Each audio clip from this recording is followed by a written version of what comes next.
Reckwarth Lumber and Millwork, where contractors start their day. A Dayton tradition for over 150 years. On the web at reckwarth.com.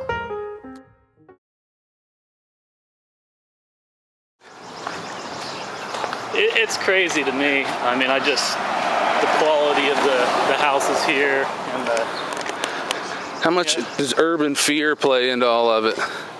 And how much of it's justified? Well, I would say we're back to the school system. If Dayton Public had a strong school system that produced, outstanding students, and there are many exceptions to this, you'd have a lot more people live in the city. Mm-hmm. A lot of times you'll get, what I see moving in are either young folks with no kids or real young kids moving in, mm-hmm. or more middle-aged folks who've already put their kids through college or don't have kids mm-hmm. moving in. I've got an 8 and a 14-year-old, and they're both in private schools, and we drive around. I guess the one's in the Dayton Regional STEM School, which is not a private school, but it's a not everybody can get in.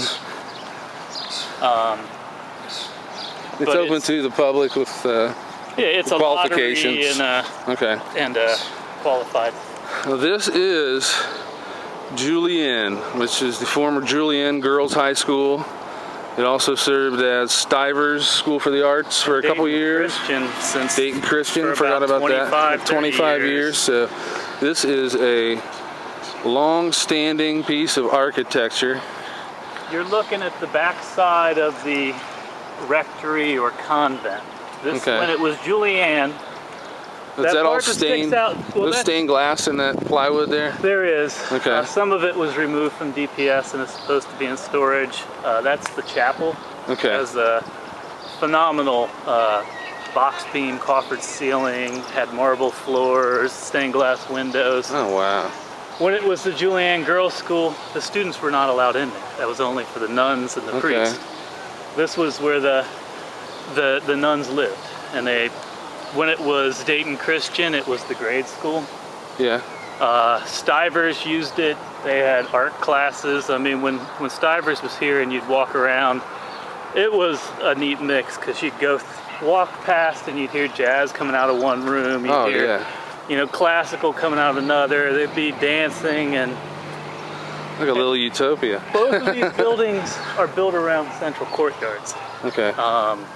That building is much cooler from the inside. It's got an Italiante courtyard in the center. This is the auditorium that was renovated in, I want to say, the late 90s by Dayton Christian, and it was probably the best auditorium in Dayton until the Schuster was built. Okay.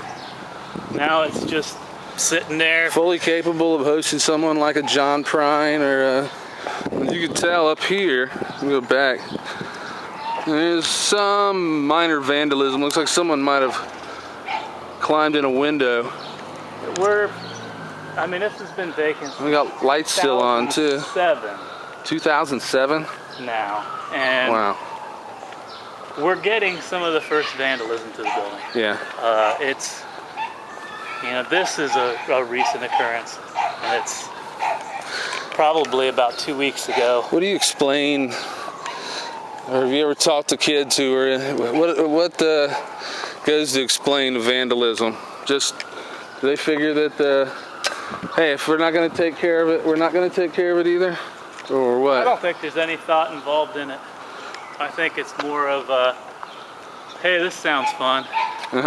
And then you've got the other side, which is not necessarily the kids, but the metal scrappers. Yeah.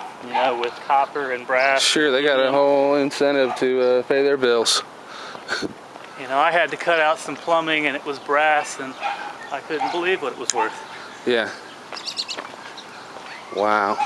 The front side's got most of the architectural character. Yeah, so this is going to eventually start taking damage.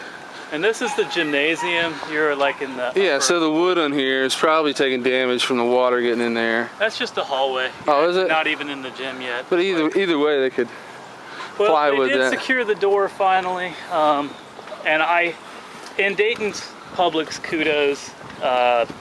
Joe Wilson, who is their, I think, head of operations or facilities, Yeah. has done a good job getting the grass cut and keeping the electric on and those kind of things. Yeah, I think. But other than that, there hasn't been a whole. DPS's foot soldiers do a decent job of what they do. I would give that. Well, But we're talking about policies, though. I mean, big decisions. So it's nothing really personal.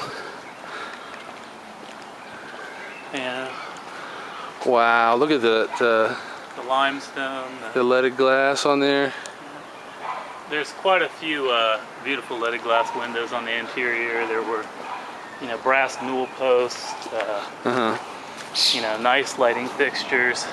You think we'll ever see stuff built like this in America again?